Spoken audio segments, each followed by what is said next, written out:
Welcome back to the channel. How y'all doing? I hope you guys are doing really well. If this is your first time here, welcome to Summon Tesla. I'm very happy you ended up showing up.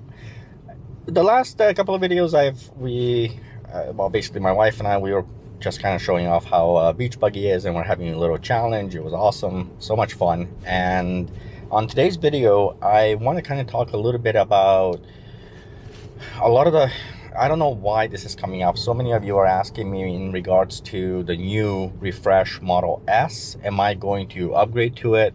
If so, why? If not, why not? I think it's really worth talking about. And at the end, mostly I really want to know what you guys think as well.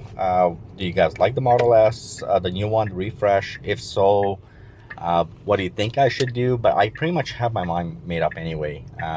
You guys can disagree with me on some of the points I'm gonna be talking about. So let's get right into it. First things first, will I upgrade to the actual 2021 Model S refresh from my late 2017 Model S 100D? I know the question came up quite a few times. I understand why you guys asked this question. For those of you guys who watched my videos, you guys know I'm a fan of, obviously, the Model S. I am really pretty 99.99% sure I will not upgrade to that car. I don't really see the point for me to upgrade to it. The key reasons I'm gonna give you guys are all personal reasons. These are things that, they're all in my opinion. You're more than welcome to disagree if you like. The very first thing I'm going to go with is the most obvious. My car does have unlimited free supercharging and unlimited connectivity. Now, you might be thinking, okay, that's kind of a weird reason for it, but I travel a lot. I love road trips. It's one of those things I really enjoy. So having access to the free supercharging is awesome. Not that charging costs money, that costs a lot of money. It's pretty reasonable, very affordable. I'm just thinking further down the road too, and the amount of driving I do, it really wouldn't make any sense for me to kind of give up the free supercharging. I really like that. The free connectivity, it's about $15 a month, I think it is. So it's not like I would go broke by doing it, but nevertheless, I have both of them for free for as long as I own the car. So there's that. On top of it, I just upgraded MCU to MCU2 from my MCU1, and this car is basically a new car in every format. With this being the 100D, not the performance, just the 100D, I have ridiculous range. I haven't really seen any degradation in my range. I have about 80,000 kilometers on this car, and it just doesn't make any sense. The car has been an absolute gem. I've owned a lot of cars in my life. This one definitely it's the most reliable overall. The only thing I didn't like had to do with the MCU, but now with that being changed, again, this car is incredible. That being said, the new refresh Model S does have some key things that I really do like. In many ways, if I was to change the car for any reason, I'd change it for certain things. So I'm gonna kind of go over those. One of the things I really like about the refresh has to do with the door pockets. I know it's not a big deal, but not having door pockets in my car, I'm used to it. Every other car I've ever owned has had door pockets, but I've had this car for about 3 years now, and I'm slowly got used to the idea of not having door pockets. Those are very useful, especially on trips, just throwing some stuff in there. But I don't have them in mine. The new one has it. The other thing that the new one has that I find very interesting is, it's got the screen in the back for the rear passengers.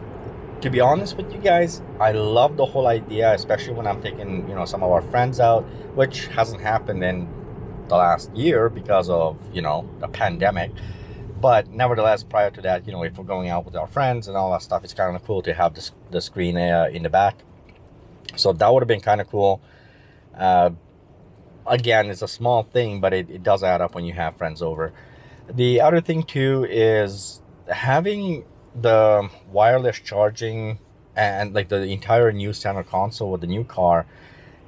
It looks really good. It definitely is much more functional than the earlier edition pre refresh. I don't, however, have much of an issue with mine. I like it.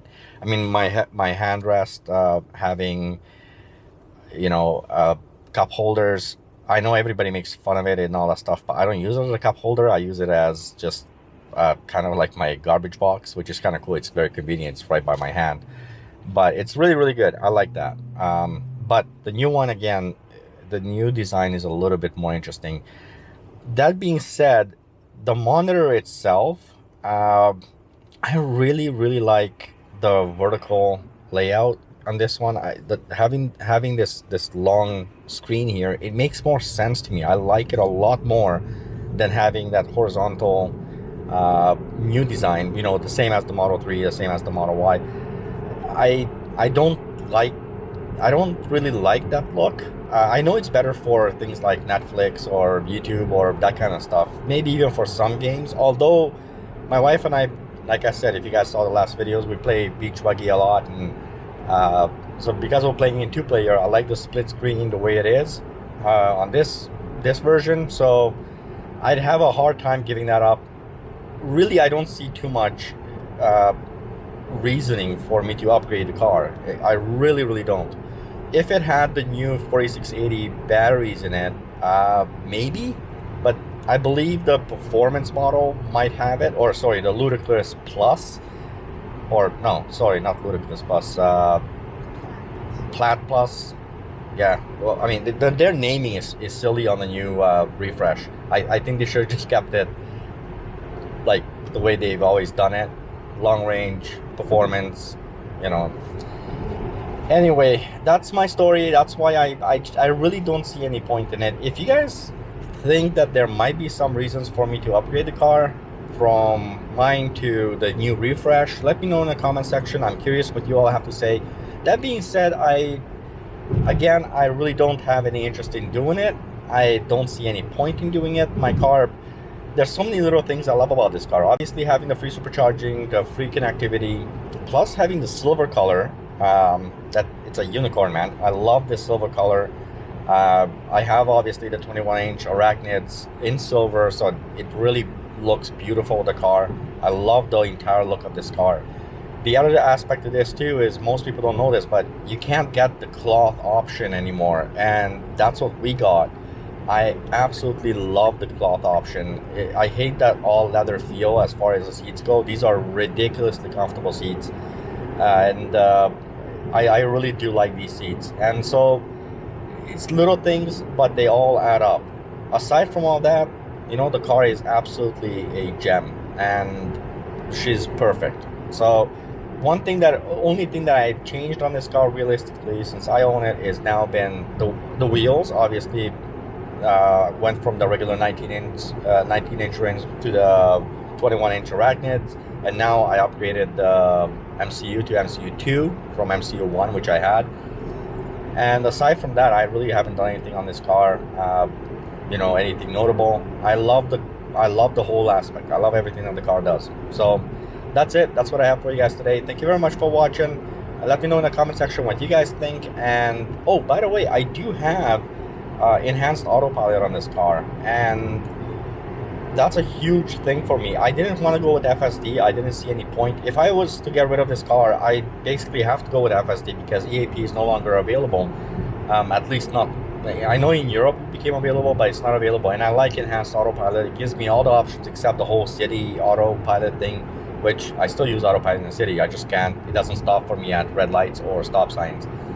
Frankly, I don't care. So I do have that too. Again, I'd be giving up way too much. The trade-in value of this car probably would be nowhere near what would make me happy anyway. And again, it wouldn't. The new refresh model literally has nothing that I can't live without, or frankly, it has a lot of stuff I'm not even interested in. So I don't know. I personally, like I said, 99.99% sure I wouldn't do it. But you guys are more than welcome to let me know your opinions on it. That's it. Have yourselves a wonderful day. Drive safe, everybody. Stay safe, and I'll catch you guys on the next video. Bye.